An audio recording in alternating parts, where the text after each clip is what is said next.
Bagara rice వేస్తా.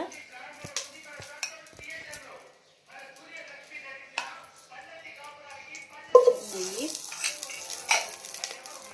కొంచెం నూనె,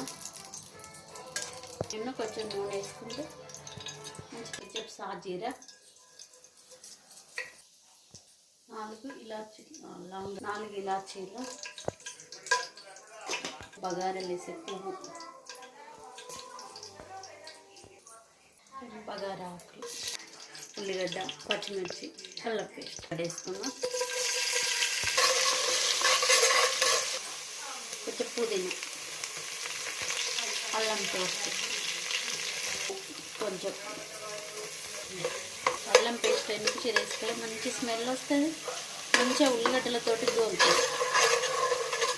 పచ్చిమిర్చి ఒక 4, కొంచెం ధనియా పౌడర్. ఈ కప్పుతోటి 5 కప్పుల రైసు, దీంతో 9 కప్పుల వాటర్ పోయాలి.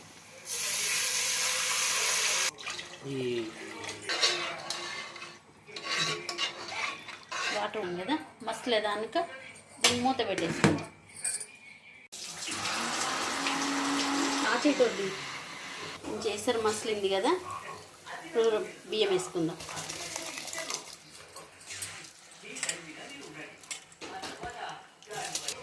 రైస్ వేసినాం కదా, బియ్యం కలుపుకొని మూత పెట్టుకుందాం.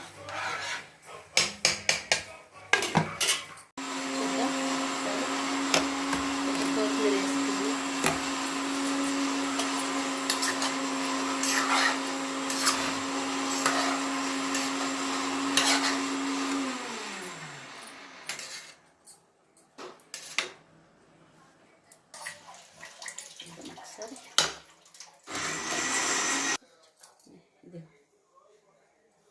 మంచిగా ఉడికిపోయింది. కొంచెం కొత్తిమీర వేసుకొని అయిపోయింది. ఫ్రెండ్స్, బగారా రైస్ అనేది అయిపోయింది. Please like and share to my channel. ఇదిగో